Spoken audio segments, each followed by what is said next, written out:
Nggak bisa.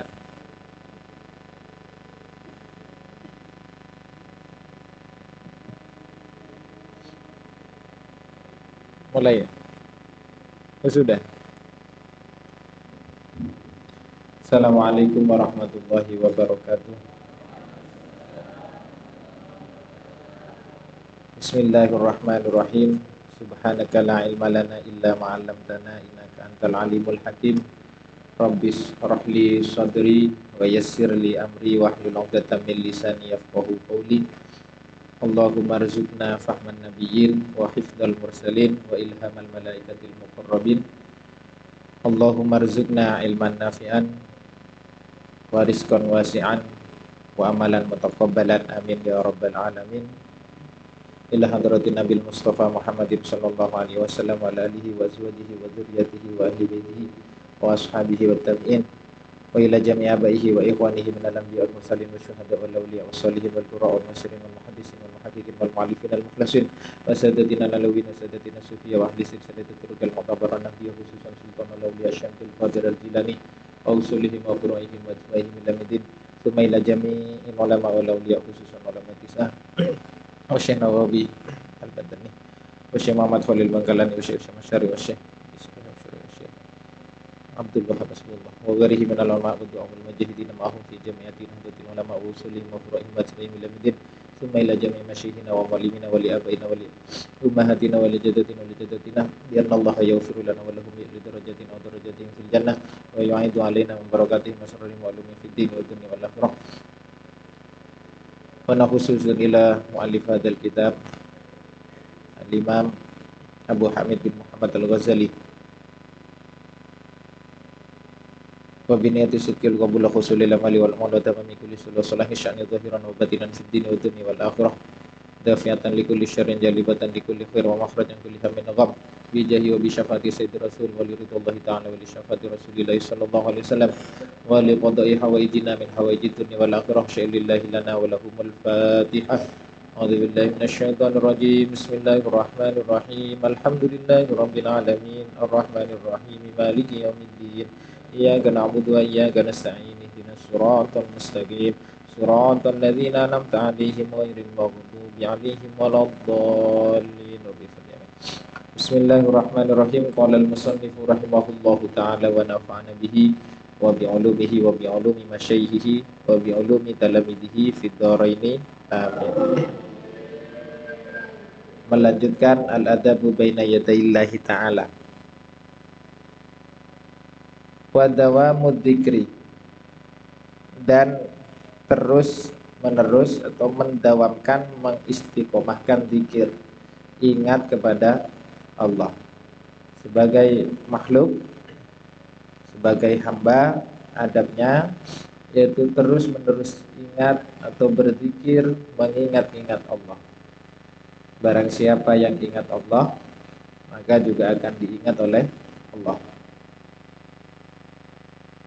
Ini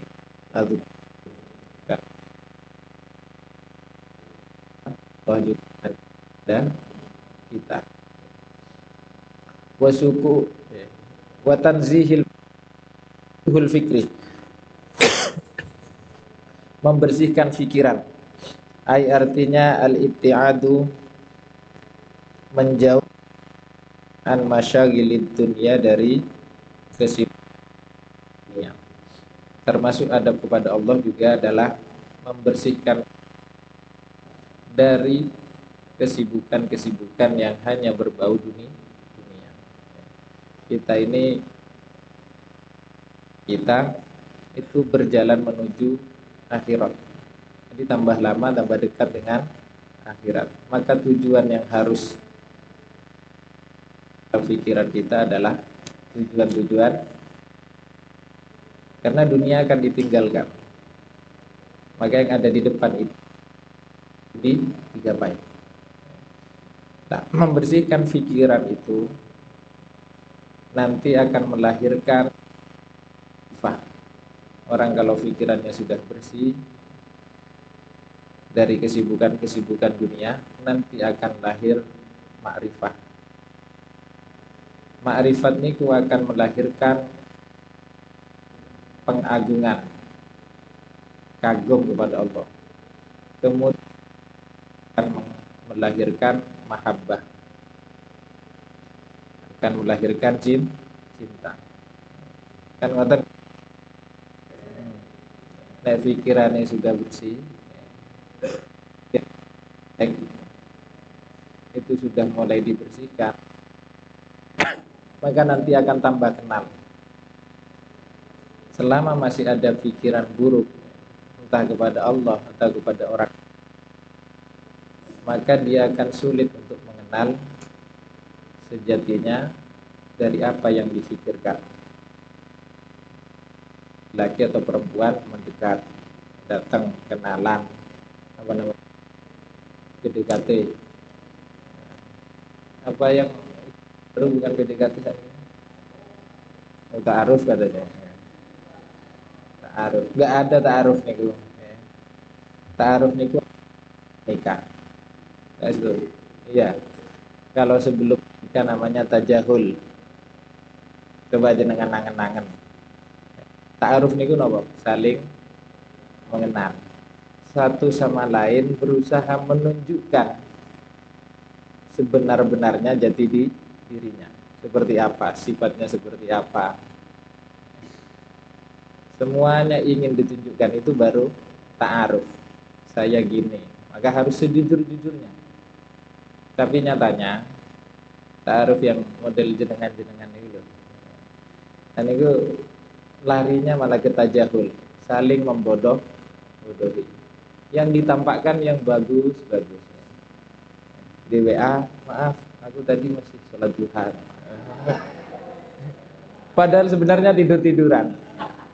Dan itu kan membodohi berarti. Bukan ingin memberitahu gimana kondisi atau sifat sebenarnya. Kalau lagi kesemsem itu ya nggak ada marah-marah nih. Nggak ada malas-malesan. Diminta ini berangkat. Tapi ketika sudah nikah, baru itu ta'aruf. Kelihatan sifat sebenarnya. Bahkan menikah pun itu nggak otomatis. Malam pertama tiba-tiba saling kenal, enggak. Ada yang prosesnya sampai 3 bulan baru saling mengenal sikapnya. Kok pindah ke bab nikah nih. Jangan ngomongin ta'aruf. Nah, jadi ketika pikiran sudah bersih, niku akan melahirkan makrifat. Akan mengenal yang sebenarnya. Ada laki-laki atau perempuan mendekat. Modus-modus gitu.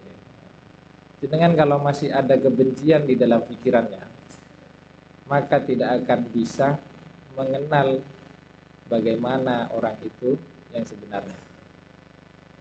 Karena masih terbelenggu dengan pikiran sendiri. Ada kebencian. Maka nilai yang keluar, kesimpulan yang keluar adalah apa yang dihasilkan dari pikiran kita. Kalau pikirannya jelek, kebencian-kebencian, maka orang itu akan terlihat buruk. Demikian juga kepada Allah. Kalau pikiran kita belum bersih kepada Allah, maka mandang Allah itu kurang baik.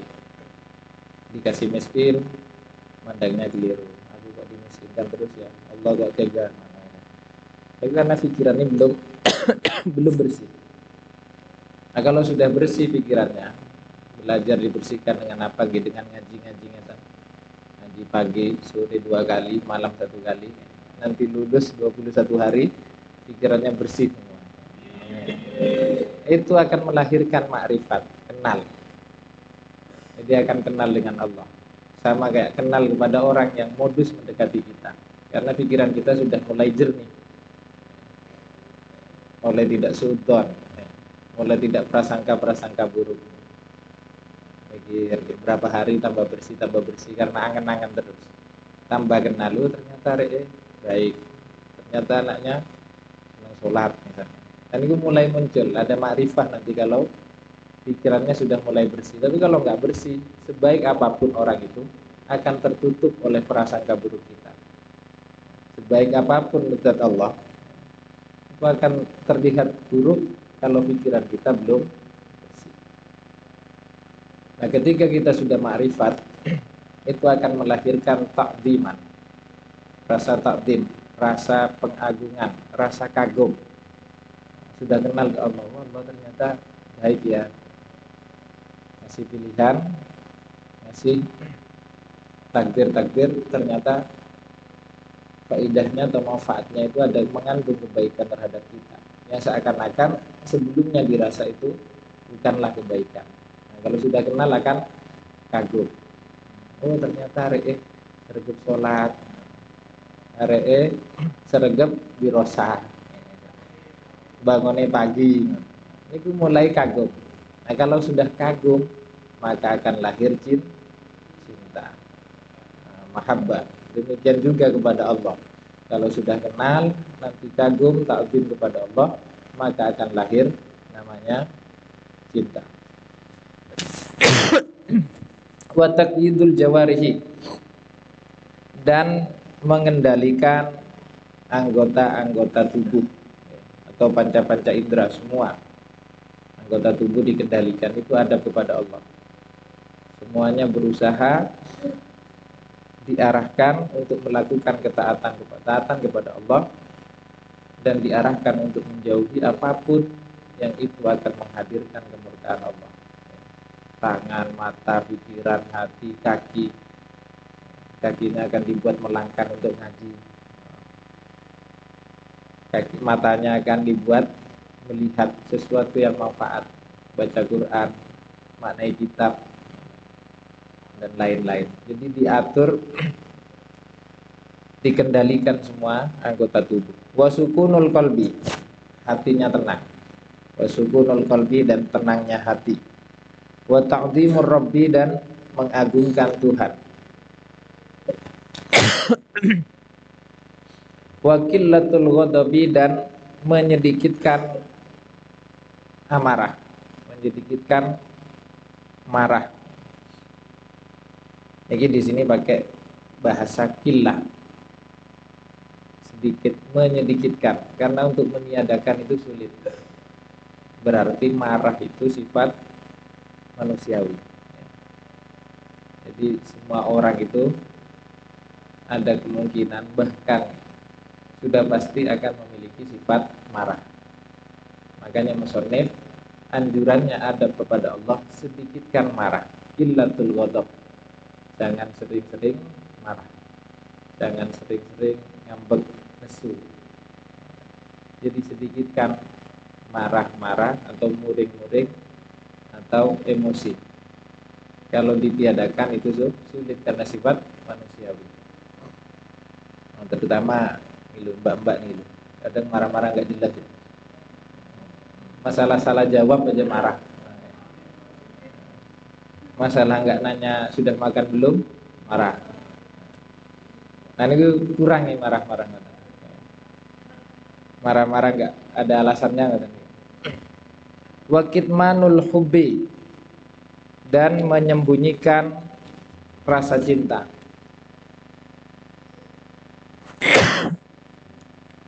Yuhibbu, cinta siapa man atau mukmin. Yuhibbu, cinta siapa mukmin, Allah, kepada Allah, biqalbihi, dengan hatinya mukmin. Cinta dengan hati, cinta yang temenanan, serius, sungguhan, cinta yang muncul dari hati. Beda sama jenengan ya. Cinta yang jenengan kan muncul dari lisan saja. Lisannya cinta, gombal-gombal nih loh mas. Kata Gus Ikdam, garangan-garangan nih. Ya suruh ngerayu nih kayak yoyo. Lisannya kayak cinta tapi hatinya tidak. Nah kalau cinta nih disembunyikan, wala yadhkuru, dan tidak menceritakan siapa mukmin, zalika, akan itu, hubbu, hatta, sehingga la yuttahamu, tidak disangka atau tidak dicurigai siapa mukmin, birriyai, dengan pamer. Kalau cinta nggak usah dicerita-ceritakan, baik cinta kepada manusia maupun cinta kepada Allah, sembunyikan di dalam hatinya. Apalagi diceritakan ke temannya yang suka, kalah setat dengan nanti. Cinta kepada Allah juga jangan diceritakan. cukup simpan di dalam hati. Karena cinta yang sebenarnya itu bukanlah cinta yang jenengan cerita-ceritakan, kisah-kisahkan itu. Cinta yang sebenarnya itu dibuktikan dengan sikap, yaitu melakukan semua apapun yang diperintahkan. Nah, ini cinta namanya. Jadi apapun yang diperintahkan akan dilakukan sekalipun itu dinilai berat, dan dia nggak berpikir untuk mengungkapkan cinta itu dengan bahasa.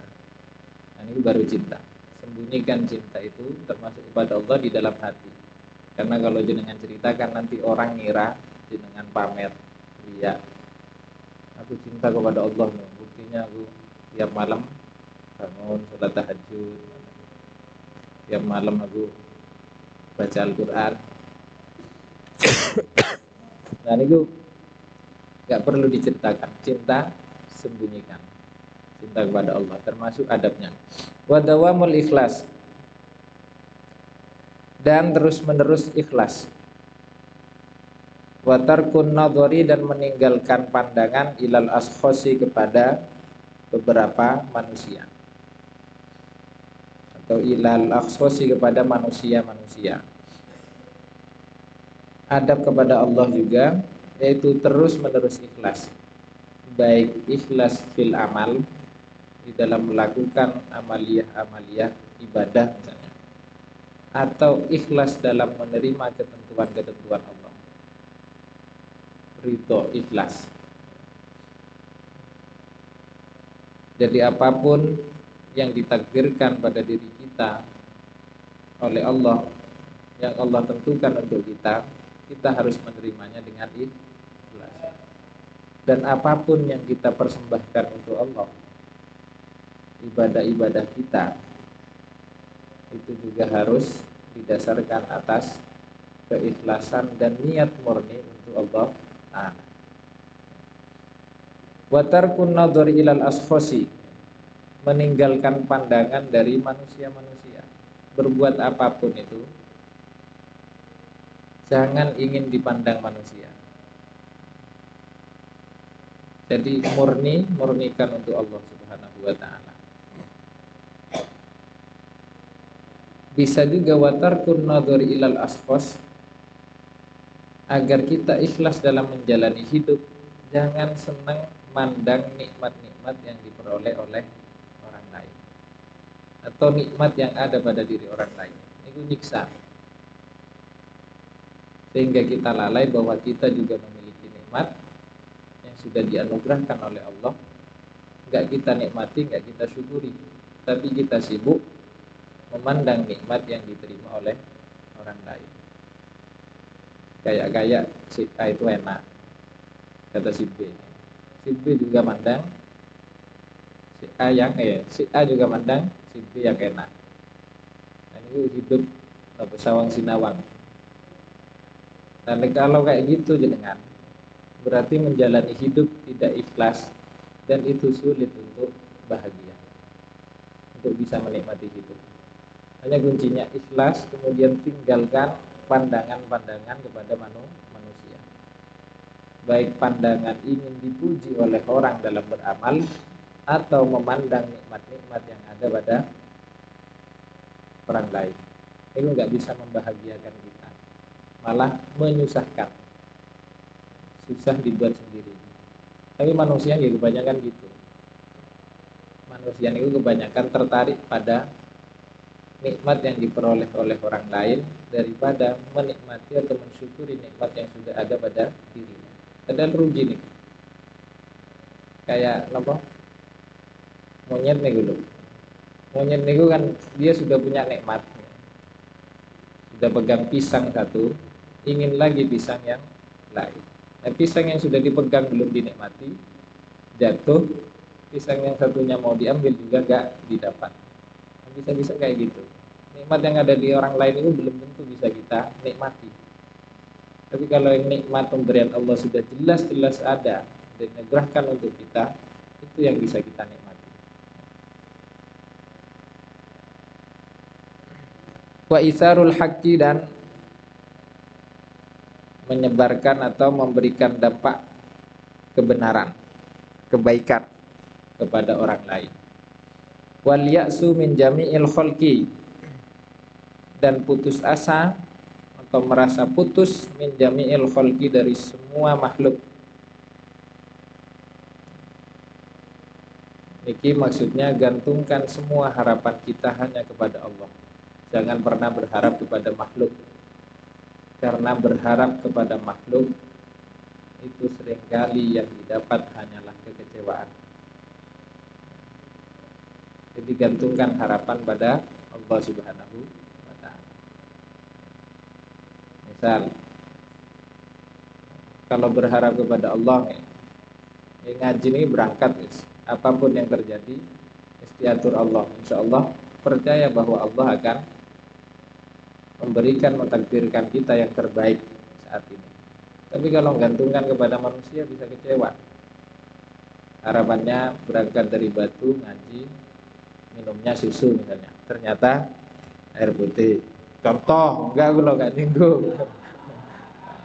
Nah ini kalau contoh, enggak, ini request pula emang. Dari tadi malam saya request air putih hangat. Contoh nih, oke. Nah ini kalau sudah menggantungkan harapan, misal dari batu yang diinginkan adalah minum susu. Susu Indomilk, kalau fresh milk sudah ada. Di batu kan tempatnya sapi perah, bujon. Nah niku, kalau kula menggantungkan harapan kepada manusia, jelas saya sudah kecewa. Nyampe sini nggak nemukan kopi, nggak bisa arahnya ke sana dengan lain.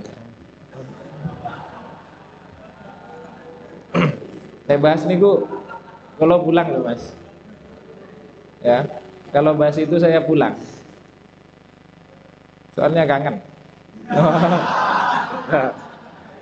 Kangen pulang. Wal ya'su min jamil khalqi, jadi gantungkan semua harapan kepada Allah. Insya Allah kalau berharap kepada Allah, maka tidak akan pernah kecewa. Pasti keputusan-keputusan Allah adalah pilihan atau keputusan yang terbaik bagi kita. Wa ikhlasul amali, dan ikhlas dalam beramal.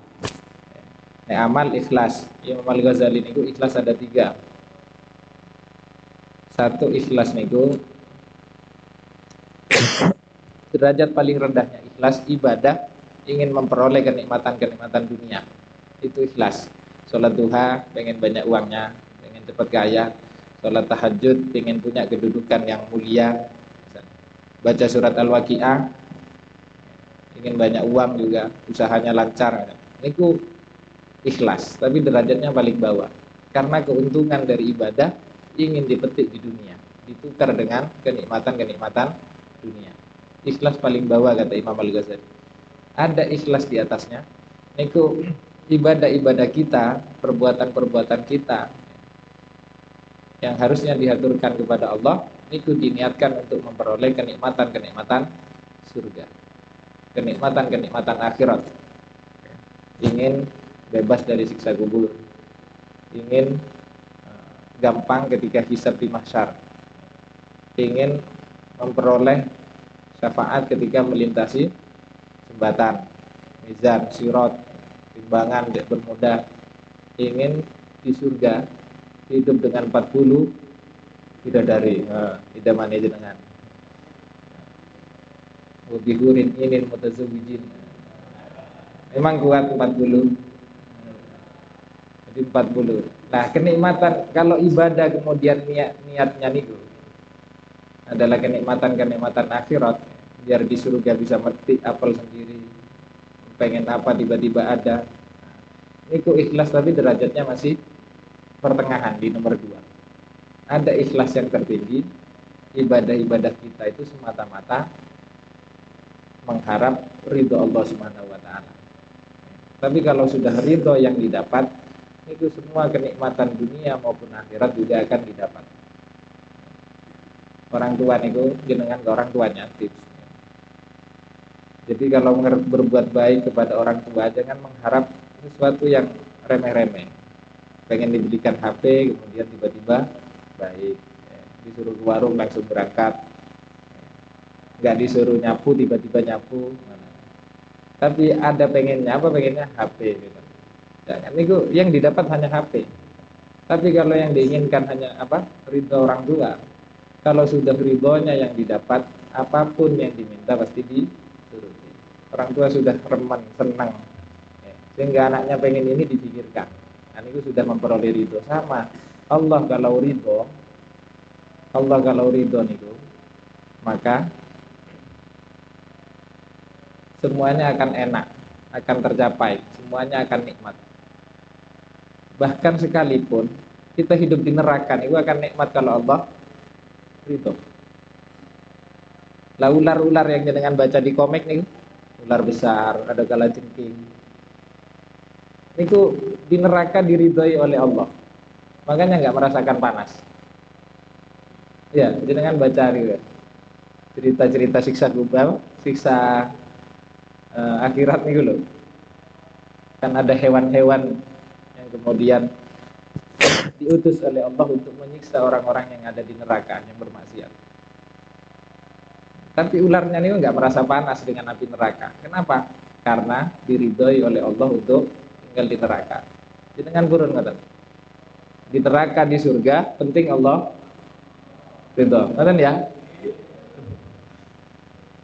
Jenengan aja ya. Wasidqul qauli, dan jujur dalam berucap. Jujur ucapannya. Jadi jangan sering gombal mas, jangan sering goro, jangan sering bohong, apalagi modus-modus kan loh, ghosting. Nah, ini Allah tahu ya, mana ucapan jenengan yang benar, ya, yang tulus, mana yang tidak. Ini Allah tahu. Kalau jenengan berani berbohong, berarti sudah tidak mengindahkan bahwa Allah melihat seluruh gerak-gerik kita, termasuk gerak-gerik hati kita yang berbeda dengan apa yang kita ucapkan. Wa tanzihil ibtila, membersihkan penglihatan. Penglihatan juga dibersihkan.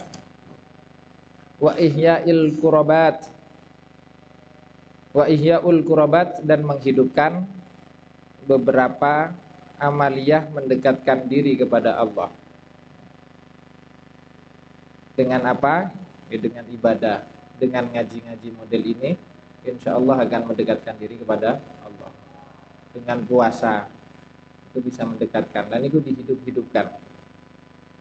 57. Wakilatul isyarati, dan menyedikitkan isyarah. Wakitmanul faidati, dan menyembunyikan faidah. Wal ghiratu ala tabdilil ismi, wal ghirah, dan cemburu ala tabdilil ismi, atas pergantian nama. Ini maksudnya ghirah itu bisa dimaknai cemburu, bisa dimaknai semangat. Kita harus punya ghirah yang kuat, berarti semangat. Kalau dimaknai cemburu, ghirah itu berarti kalau Allah, nama-nama Allah kemudian dirubah, maka kita harus punya cemburu, nama Tuhan kita. Tapi kalau dimaknai semangat, ghirah ini ala tabdilil ismi, berarti maksud musannif adalah bersemangat untuk mengganti nama kita. Misal ada nama yang belum mengandung nama-nama Allah, namanya ngambil nama luar, nggak ada maknanya, maka harus bersemangat untuk mengganti nama-nama Allah, nama-nama kita dengan nama-nama Allah yang mengandung Asmaul Husna,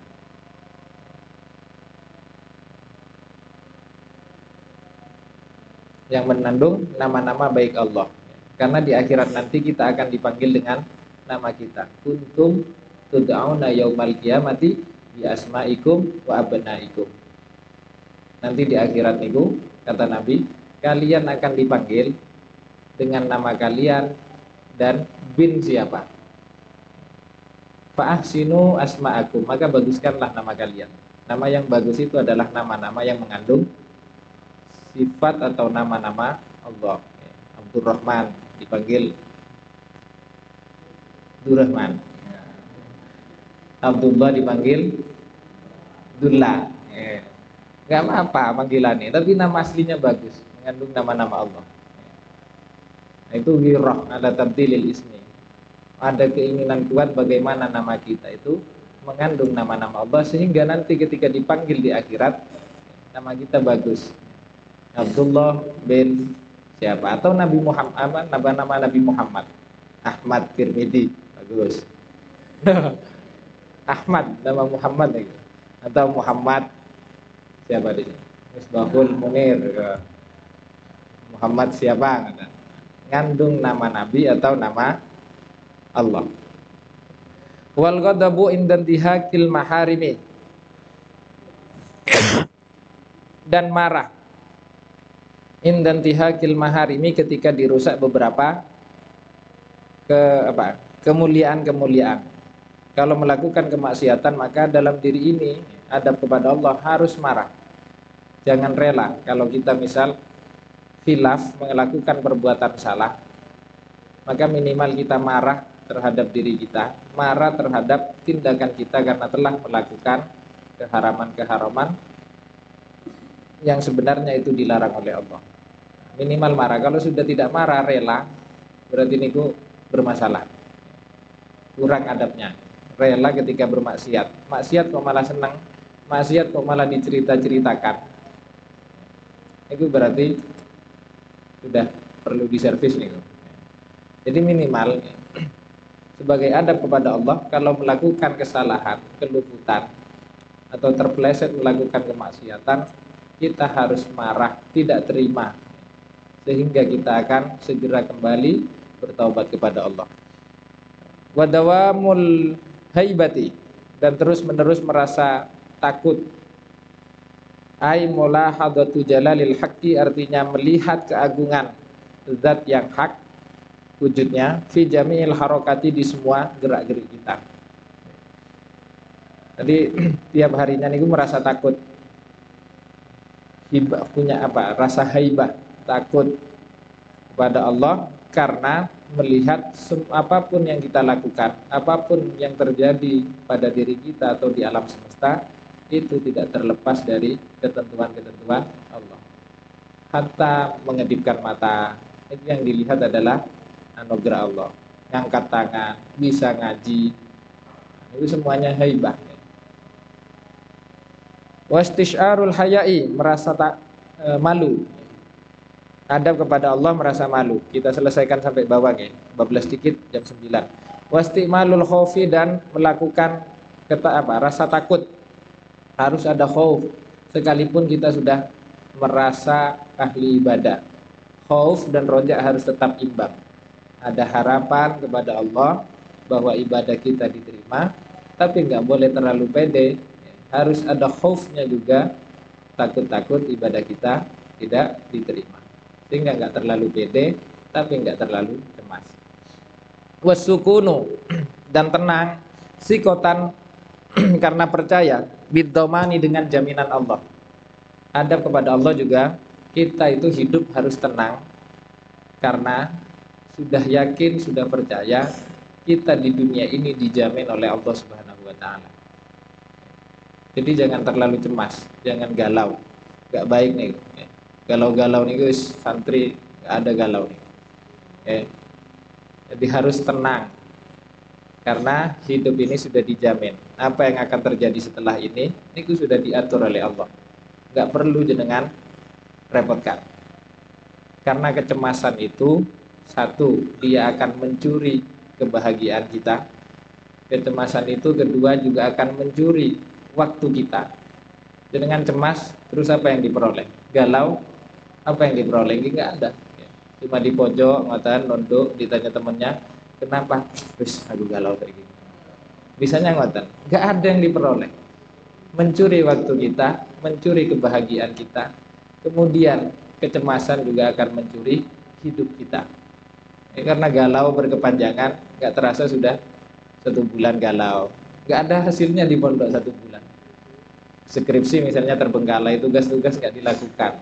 Hidup kita telah dicuri oleh rasa kecemasan kita. Nggak usah cemas hidup nih, kurangi kecemasan. Al-fikru zaid, pikiran yang berlebihan itu dikurangi agar hidup bisa tenang. Karena kalau terlalu cemas, sulit untuk hidup tenang, untuk hidup bahagia. Apalagi yang dicemaskan adalah untuk makan, untuk hidup besok. Aku besok makan apa ya?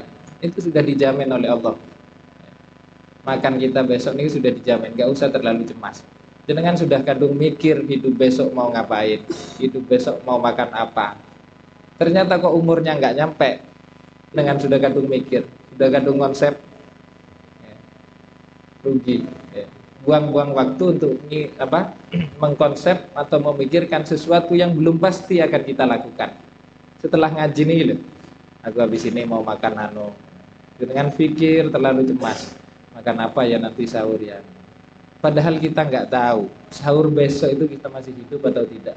Sudah kadung mikir, ternyata hidup kita nggak sampai sahur. Kan bisa saja jenengan duluan, saya terakhir. Bisa juga saya terakhir, jenengan duluan. Kan nggak tahu hidup ini, entah berapa lama, kita punya jatah berapa. Maka jangan terlalu cemas untuk hidup, apalagi hanya urusan harta. Nggak ada burung itu yang daftar dosen Unisma, nggak ada. Tapi dia hidup sampai saat ini. Nggak ada kucing yang kemudian nyalonkan diri sebagai DPR, makanya nggak ada kucing stres. Nggak ada semut yang kemudian jadi bupati atau kepala desa, tapi dia bisa makan, bisa hidup. Bahkan burung itu bisa menghidupi anaknya. Nggak usah cemas, semua dijamin oleh Allah, termasuk jodoh jenengan. Yang belum ketemu jodohnya, nggak usah cemas. Nanti lulus Ainul Yakin, insya Allah ada. Amin. Wattawakkalu, dan bertawakal, pasrah kepada Allah, makrifatan, karena mengetahui bihusnil ikhtiyari, dengan baiknya pilihan Allah. Dan terus tawakal kepada Allah, itu adab kepada Allah. Tawakal, pasrah, karena tahu pilihan Allah adalah pilihan yang terbaik. 6 10 ya, kalau batasi 21 10. Tak pasrah kepada Allah yang mengatur hidup ini, karena kita yakin bahwa Allah akan memberikan pilihan-pilihan terbaiknya untuk kita. Pasrah, tawakal niku kayak kula sama istri kula. Tak ceritakan, ini jenengan tidak paham tawakal. Tawakal niku, misal kita berangkat ke restoran atau rumah makan. Kemudian biasanya kula ditanya sama istri, mau makan apa? Kula jawabnya apa? Terserah. Kok terserah? Terserah jawabnya. Kan kenapa saya jawab terserah? Karena saya sudah percaya bahwa pilihan istri untuk saya adalah pilihan menu terbaik. Jadi harus gitu. Jenengan ke istri kan sampai. Jenengan ke Allah juga harus gitu. Jadi pasrahkan hidup ini kepada Allah, karena yakin Allah akan mengatur hidup kita sebaik-baiknya. Amin. Wa isbaghul wudu'i 'alal makarihi, wa isbaghul wudu'i, dan menyempurnakan wudu 'alal makarihi, atas beberapa perkara yang dibenci atau kurang disukai. Jadi wudu itu harus disempurnakan adab kepada Allah. Sekalipun kadang kita itu merasa dingin atau kita dalam kondisi sakit, ini kan kondisi-kondisi yang tidak menyenangkan. Sekalipun kondisi tidak menyenangkan, tapi tetap harus berusaha untuk menyempurnakan wudu sebagai adab kepada Allah. Atau dalam kondisi marah, marah itu kan nggak enak. Dianjurkan ketika marah ambil wudu. Lah marah kemudian ambil wudu juga diupayakan agar wudu kita sempurna. Wantidharus sholati ba'da sholati, dan menunggu sholat setelah sholat pertama. Jadi duhur jangan nunggu-nunggu asar. Ketika habis sholat asar nunggu-nunggu maghrib, maghrib nunggu-nunggu isya, isya nunggu-nunggu subuh, terus kayak gitu. 5 waktu itu ditunggu-tunggu. Tapi kita kan kebaliknya ya. Kalau sudah dengar tok Allah, duhur. Kayak berat ketika waktu sholat datang. Padahal harusnya ditunggu. Kayak sepasang kekasih yang ingin bertemu kembali dengan kekasihnya. Karena sholat itu pertemuan antara hamba dengan Tuhan. Jadi ngadep dengan sowan kepada Allah. Harusnya itu ditunggu. Sama kayak ketemu sama pujaan hati. Ya. Malam itu kan keburu pagi. Ya. Ketika pagi pengen paginya panjang sampai sore itu ya bisa bersama. Ketika malam kok pulang ke rumahnya masing-masing, nikah sirih ini tapi sudah ya. Pacaran kalau nggak ngomongin. Sudah tunangan, sudah hibah misalnya, didampingi mahramnya ketemuan, itu rindu ingin ketemu lagi, keburu ingin siang lagi. Nah, harusnya hamba dengan Allah karena pertemuannya di waktu sholat, maka terus menerus ingin cepat atau menunggu kapan datangnya waktu sholat. Ketika waktu sholat tiba, maka yang dirasakan adalah kebahagiaan, bukan bukan rasa berat untuk melaksanakan sholat. Sudah duhur, sudah asar karena dengar adzan, bukan gitu. Maka senang. Warti'asyul qalbi, dan bergemetar hatinya. Khaufa fautil fardi, karena takut, karena khawatir tertinggal sholat fardu. Hatinya itu khawatir untuk takut ketinggalan hal-hal yang diwajibkan oleh Allah, terutama sholat 5 waktu. Wadawamut taubati, dan terus menerus taubat. Khaufal israri, karena takut menetapi maksiat. Ayat tamadi artinya terus menerus berpegang teguh, atamasuk terus menerus juga. Wal waqi, adapun perkara yang terjadi, anna taubata, ialah sesungguhnya taubat, ialah adapun taubat, ahammu arkanil istiqomati, ialah paling pentingnya beberapa rukun-rukun istiqomah. Jadi istiqomah yang paling baik adalah istiqomah taubat. Terus menerus merasa bersalah. Karena kalau tidak merasa bersalah, orang tidak akan bertaubat. Jadi orang itu kalau mau minta maaf, kuncinya adalah mengakui bahwa dirinya bersalah. Maka gitu, hamba kepada Allah juga harus gitu, harus mengakui dirinya bersalah. Kok lewat? Wadamut tasdiki bima ghaba, wadawamut tasdiki, dan terus-terus membenarkan bima dengan sesuatu ghaba yang tidak ada apa mah, yang gaib. Bukan yang tidak ada, yang samar. Ghaba yang samar apa mah, atau gaib apa mah. Karena gaib itu sesuatunya ada tapi tidak tampak. Itu gaib. Siksa kubur, mizan, sirat, Allah, malaikat, itu gaib. Ada tapi tidak tampak. Wa wajalul qalbi, dan takutnya hati, inda dzikri, ketika zikir. Jadi ketika zikir ada di dalam hati perasaan takut kepada Allah. Wa ziyadatul anwari, dan bertambahnya beberapa cahaya, indal wa'di, ketika menerima peringatan. Jadi kalau ada yang ceramah, ngaji gini, yang bertambah di hatinya adalah sinar-sinar. Tambah terang hatinya, tambah terang. Bukan malah amarah. Karena kalau amarah yang terjadi berarti hatinya tambah gelap. Kalau ada orang yang ngingetin adab kita, kalau memiliki adab yang baik kepada Allah, ketika mendapatkan peringatan, mau itu hasanah atau ngaji-ngaji di masjid, keluar dari ngaji, hatinya tambah terang, tambah ingin berbuat ketaatan. Kalau ternyata kok keluar dari ngaji atau ada temannya yang ngingetin kepada kebaikan, ternyata hatinya malah gelo, sakit, marah, benci, itu berarti hatinya keras, ada masalah di hatinya. Itu harus dibengkel. Bengkelnya apa? Dengan terus ngaji dan diperbaiki. Enggak ada kalau jenengan ke ahas perbaiki ke bengkel sekitar, nggak bisa. Jadi kuncinya adalah ngaji biar tambah terang, atau berusaha terus melakukan kebaikan. Dari kebaikan kecil nanti akan timbul sinar-sinar, tambah lebar sinarnya, maka hati yang keras itu akan sembuh. Wal wastisyaru tawakkul indal faqati, dan merasa tawakal, pasrah, indal faqati, ketika melarat. Jadi dalam kondisi susah pun, akhir bulan kiriman nggak datang, itu tetap tawakal kepada Allah Subhanahu wa taala. Jangan sampai marah-marah, jangan sampai kecewa dengan ketentuan Allah. Karena kebanyakan kekufuran itu akan mendekatkan pada kefakiran, itu akan mendekatkan pada kekufuran. Kadal fakru, gimana mas? Al fakru kadal, lupa, nanti kita ingat dulu ya. Jadi kefakiran itu akan mendekatkan pada kekufuran. Banyak orang yang dikasih kehidupan kemudian fakir, nggak punya, kemudian dia kufur, ya termasuk tidak mensyukuri nikmat-nikmat Allah yang sebenarnya sudah banyak diterima dalam diri ini. Kadal fakru ayatuna kufron. Ingat.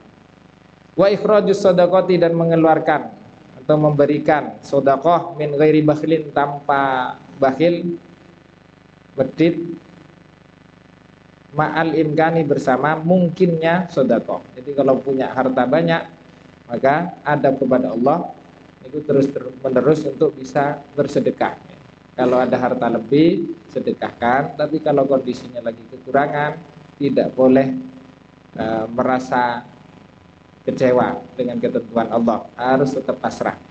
Adabul alimi wallahu a'lam bishawab. Kurang lebihnya mohon maaf. Wassalamualaikum warahmatullahi wabarakatuh.